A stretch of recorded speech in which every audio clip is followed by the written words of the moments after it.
도가 수행, 진인이 되는 길. 여러분, 도가 수행을 이야기하면 많은 분들이 이렇게 생각합니다. 단을 만든다, 길을 돌린다, 신선이 된다. 하지만 오늘 이 시간에 우리가 함께 살펴볼 도가 수행은 기술이 아니라 길입니다. 수진도, 참동계, 포박자, 태열금화종지, 금선직론, 성명규지. 이 모든 경전이 서로 다른 말을 하는 것 같지만 사실은 한 사람의 인생이 어떻게 성숙해가는가를 각기 다른 각도에서 설명하고 있습니다. 오늘은 그 전체를 스승과 제자의 문답형식으로 하나의 흐름으로 만나보겠습니다. 스승님, 도가에서 말하는 수행이란 무엇입니까? 기운을 돌리고 단을 만들어 신선이 되는 것입니까? 그 질문 자체가 이미 반쯤 빗나가 있다. 도가 수행의 출발점은 무엇을 더 얻는다거나 무엇이 되는 길이 아니라 무엇이 아닌지를 벗기는 길이다. 그럼 무엇을 벗깁니까? 가짜다.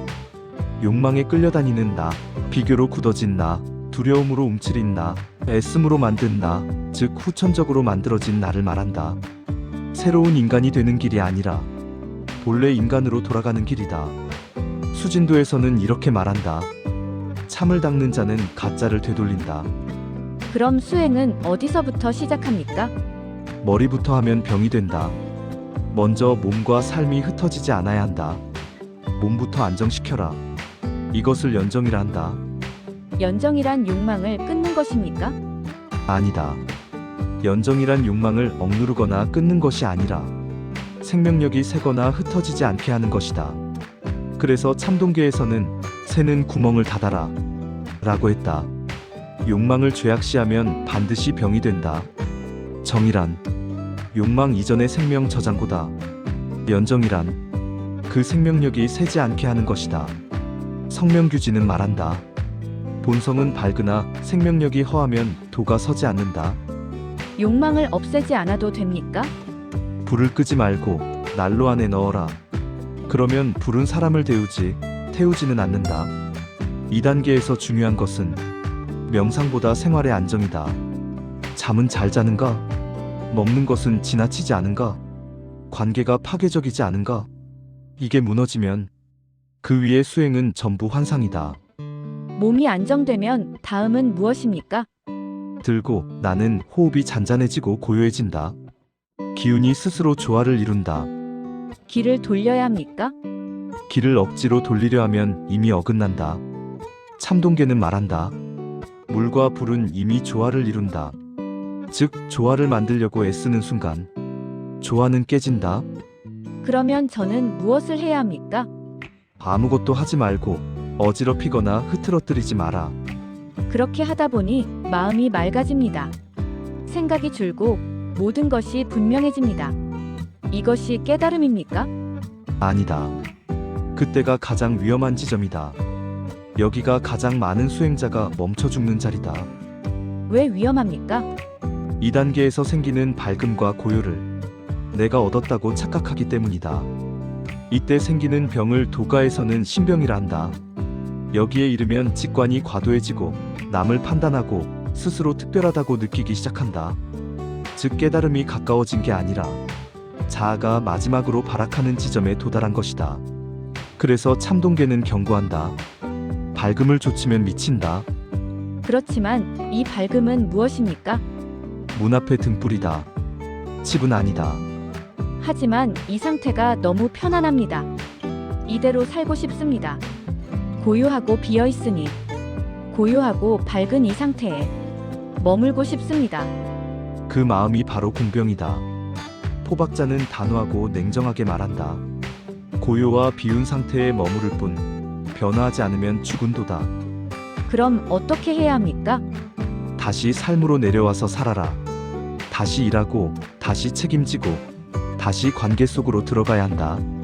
그래서 도가 수행자는 절대로 세상을 떠나지 않는다. 스승님, 어떤 이는 마음만 닫고 어떤 이는 몸만 닫습니다. 어느 쪽이 옳습니까? 둘 다 반쪽만 맞을 뿐 둘 다 틀렸다. 성명규지는 말한다. 본성과 생명력을 함께 닦아야 바른 도다. 본성만 닦으면 공병이 생기고 생명력만 닦으면 신병이 생긴다. 도가 수행은 깨달음과 삶을 동시에 성숙시키는 길이다. 태을금 하종지에서는 회광반조 즉 빛을 돌린다고 합니다. 그것은 무엇입니까? 빛을 따라가지 말고 빛을 돌려라는 말인데, 그래야 바깥으로 쫓아나가던 의식이 자기 자리로 되돌아오는 것이다. 그러면 무엇을 보게 됩니까? 여기서 중요한 것은 무엇을 보는가가 아니라 보되 보는 자가 사라져야 한다는 것이다. 이때 수행자는 공도 붙잡지 않고 밝음도 사용하지 않는다. 금선증론에서 말하는 금선은 신선입니까? 아니다. 금선이란 깨달았으나 깨달음에 머물지 않는 사람이다. 금선증론은 이렇게 말한다. 깨달았으나 머물지 않고 작용하되 드러내지 않는다. 그러다 보니 비어 있으면서도 자연스럽습니다. 아무것도 주장할 것이 없습니다. 그 자리를 환호라 한다. 이제 끝입니까? 끝이라 말하는 순간 끝이 아니다. 환호는 머무는 곳이 아니라 지나가는 자리다. 그럼 스승님, 깨달음이란 무엇입니까? 상태가 아니다. 체험도 아니다. 깨달음이란 붙잡을 자리가 사라진 것이다. 고요해도 문제없고 산란해도 문제없고 비어도 문제없고 가득 차도 문제없다. 그렇다면 스승님, 진이는 어떤 사람입니까?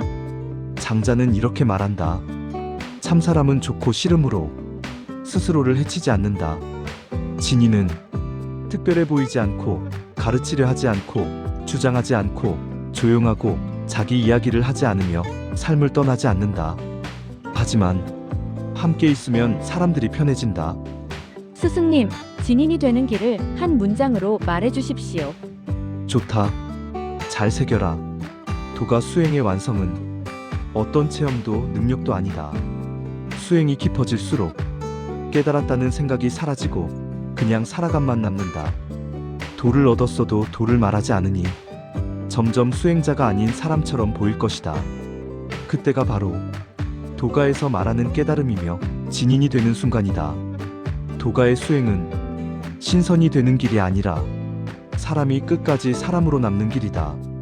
그래서 가장 깊은 경지는 아무 일도 없는 얼굴로 밥 먹고 일하고 웃는 것이다. 이상 도가 수행의 핵심을 스승과 제자의 문답형식으로 풀어서 하나의 살아있는 이야기로 만들어 보았습니다. 깨침의 길로 묵묵히 걸어가시는 분들에게 작은 보탬이 되었다면 더 바랄 것이 없겠습니다. 지금까지 시청해주신 모든 분에게 진심으로 감사를 드립니다.